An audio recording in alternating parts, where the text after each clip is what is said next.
जी students, अब हमारे पास question number 17 है जी। क्वेश्चन नंबर 17 की स्टेटमेंट देखते हैं। The sum of the 6 and 8 term of AP is 40। आपके पास 6 और 8 टर्म जो है उनका जो सम है वो आपके पास किसके इक्वल है जी? 40 के इक्वल है। देखें जी, आपके पास गिवन है, आप लोग यहां लिख लें गिवन में आप लोग क्या लिखेंगे? 6 और 8 टर्म का जो सम है वो आपके पास 40 के इक्वल है। ठीक है, ये उसने स्टेटमेंट में क्लियर करके लिखा हुआ है।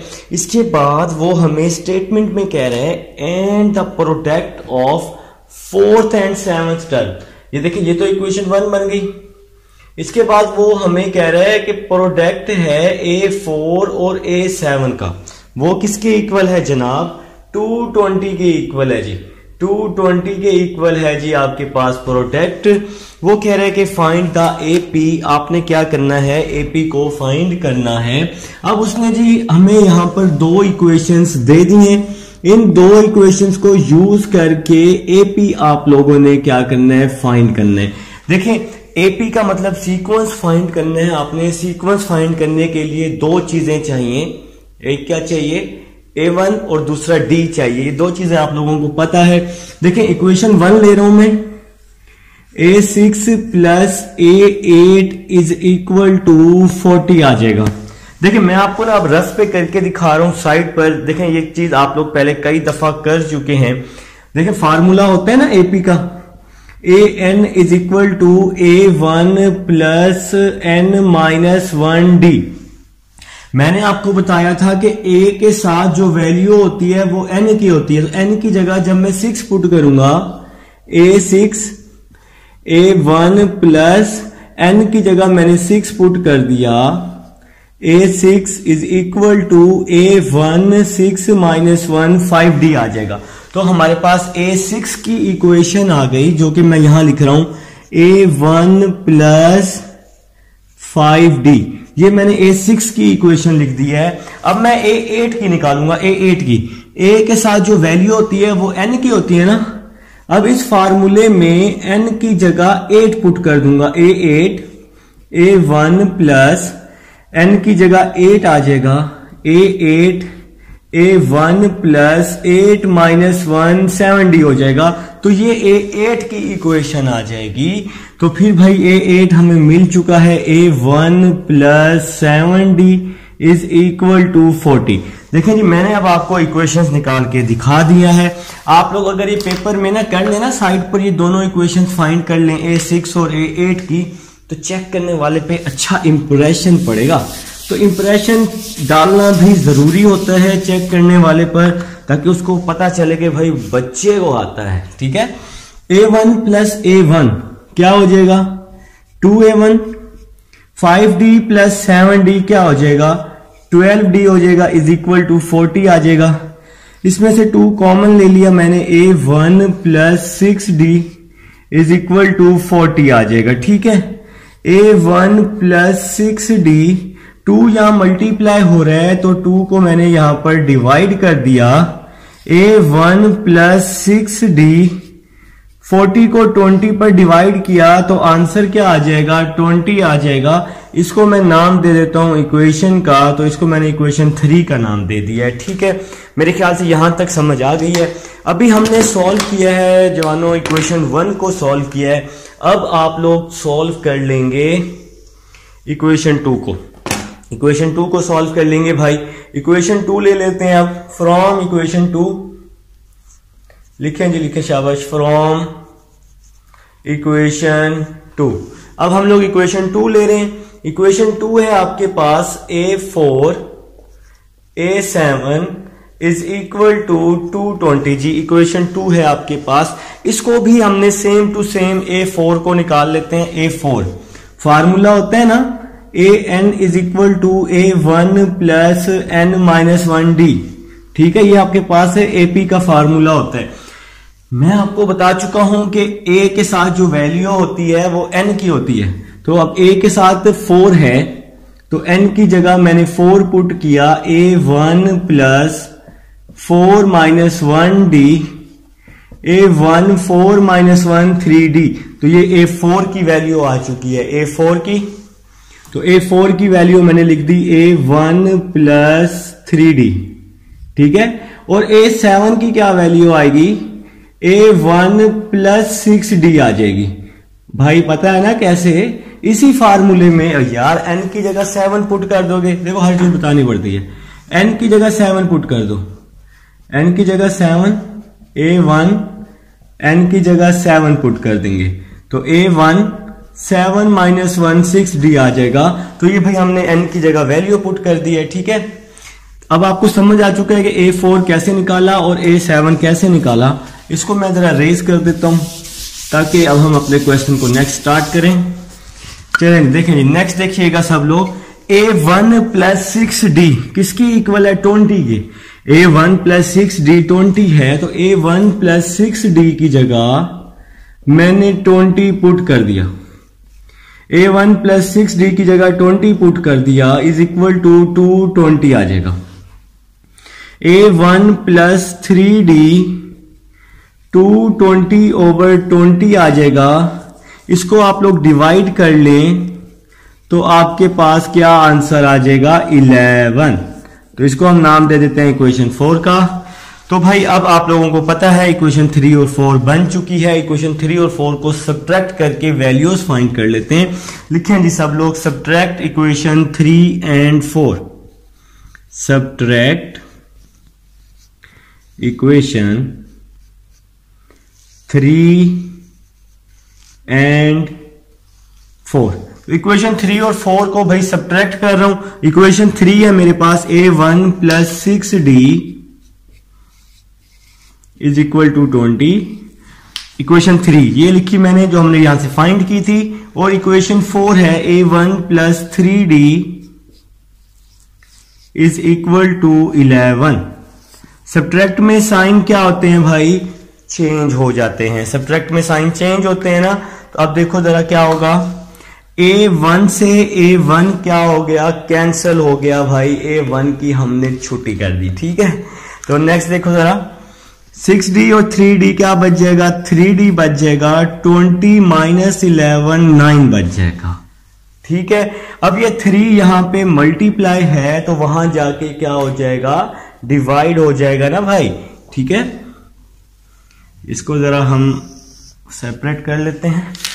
अच्छा जी, ये 3 यहां मल्टीप्लाई हो रहा है, यहां के डिवाइड हो जाएगा, 9 ओवर 3 आ जाएगा, 9 ओवर 3 आ जाएगा। इसको आप लोग डिवाइड कर लोगे तो D की वैल्यू आ गई 3G। तो भाई AP फाइंड करने के लिए मुझे क्या चाहिए, AP फाइंड करने के लिए A1 और D आ चुका है। अब इस D को चाहे इक्वेशन 4 में पुट कर दो, चाहे 3 में पुट कर दो, जिसमें मर्जी पुट कर दो, A1 आ जाएगा।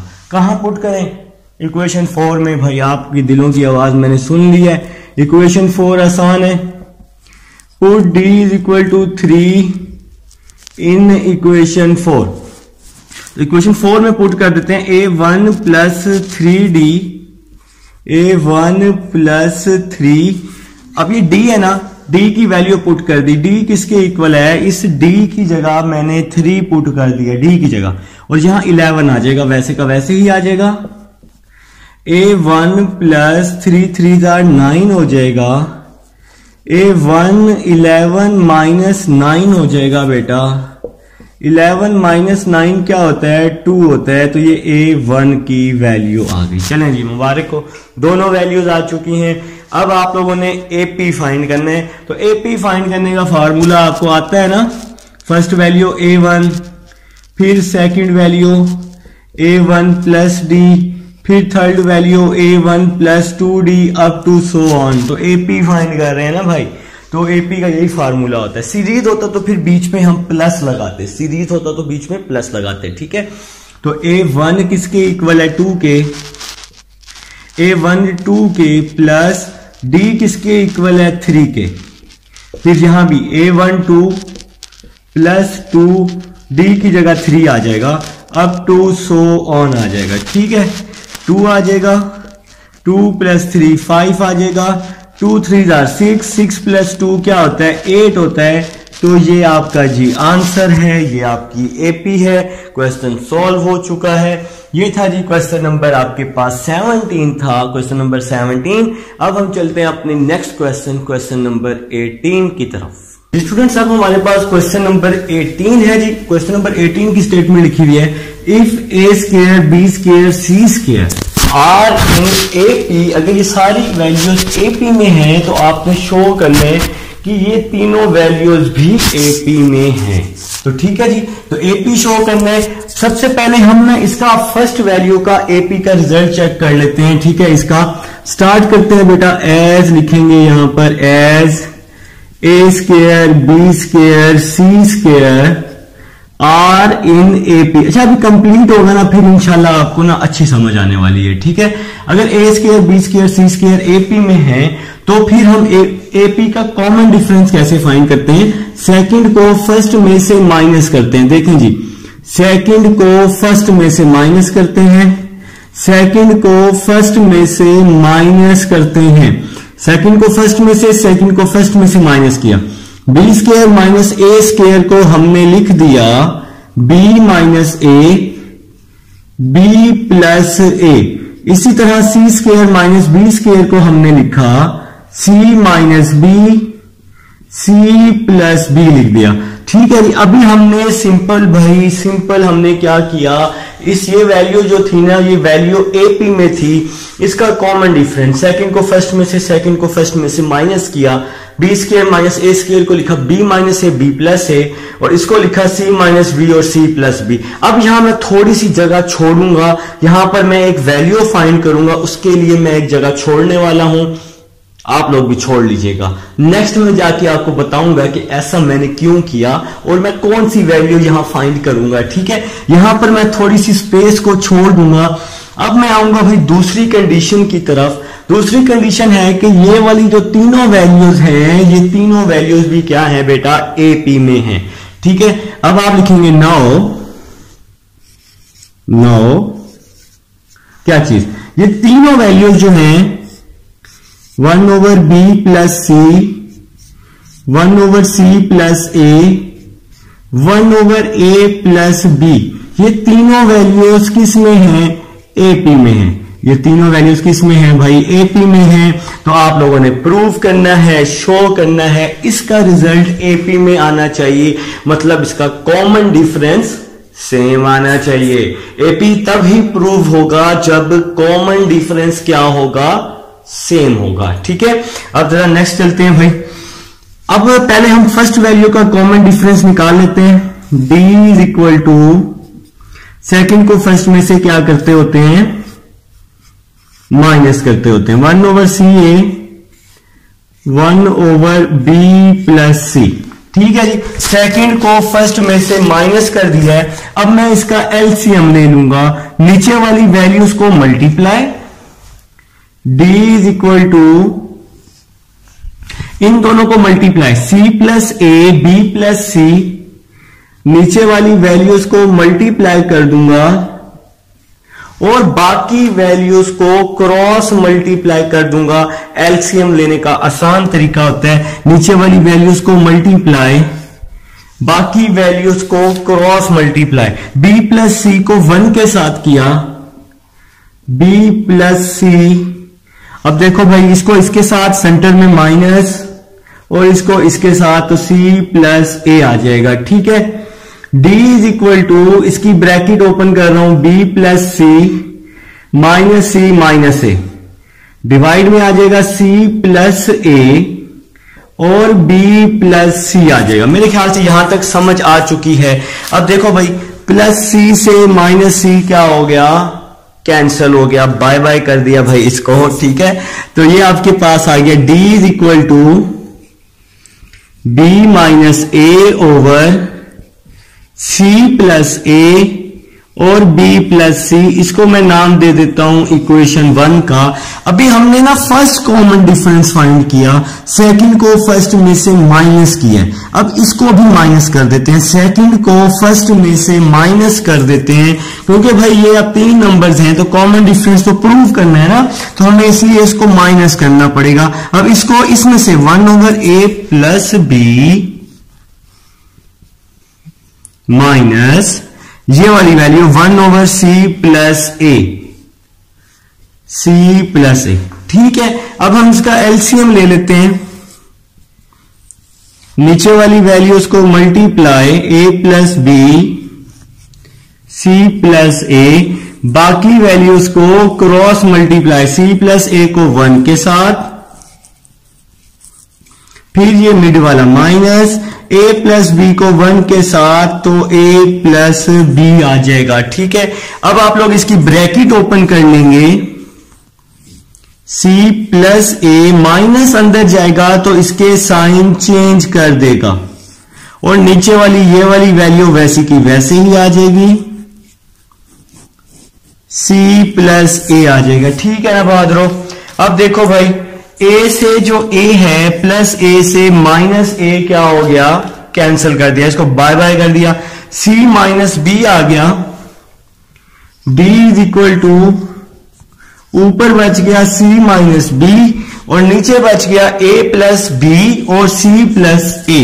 ठीक है, इस लाइन को थोड़ा मैं सीधा कर लेता हूं, लाइन सीधी लगानी है भाई। ठीक है, ए प्लस बी और सी प्लस ए, इस वैल्यू को मैंने वैसे का वैसे ही लिख दिया है।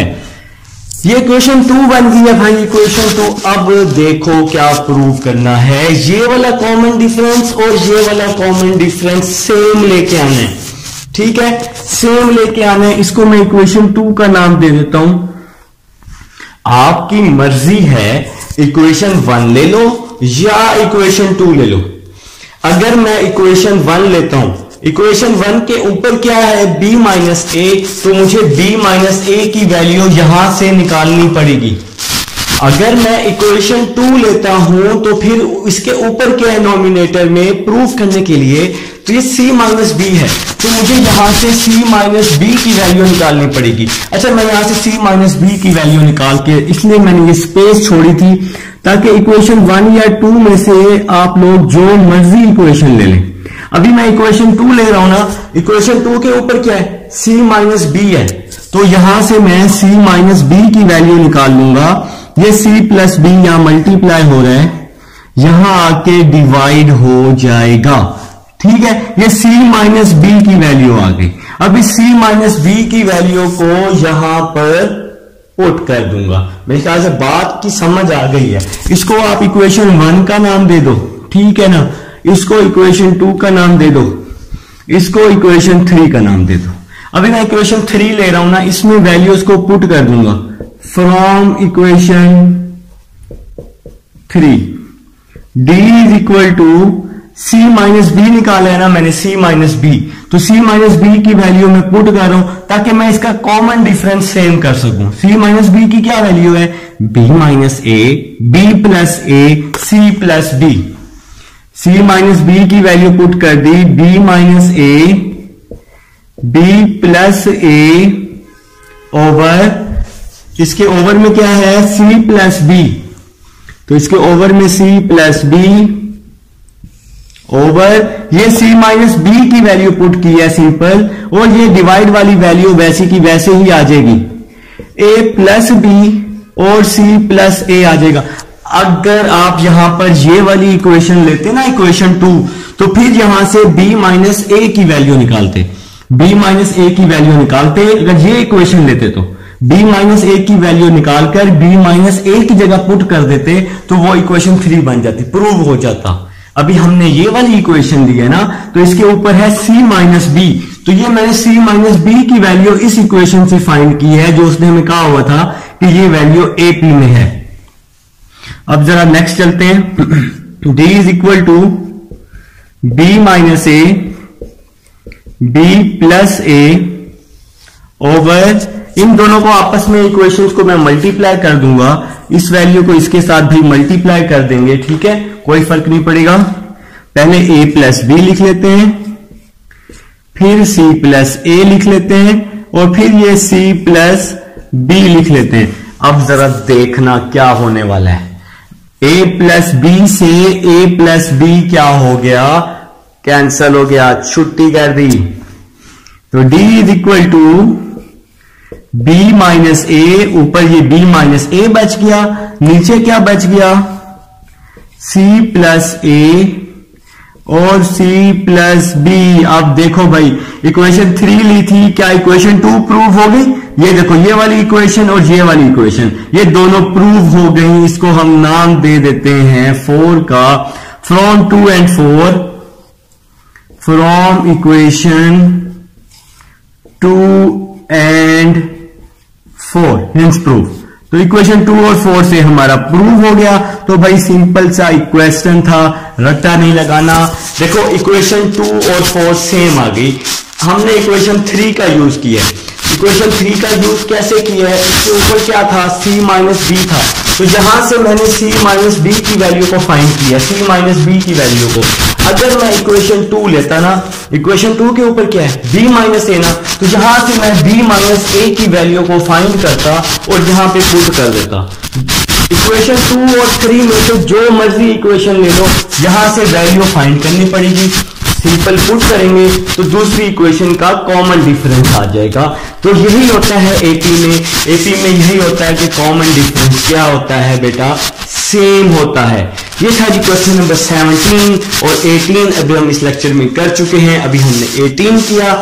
अब ये एक्सरसाइज हुई कंप्लीट। अब ये आपके जिम्मे होगी। कोई भी इशू मेरे साथ क्लास में डिस्कस कर लीजिएगा। अब इंशाल्लाह मिलेंगे नेक्स्ट लेक्चर में, नेक्स्ट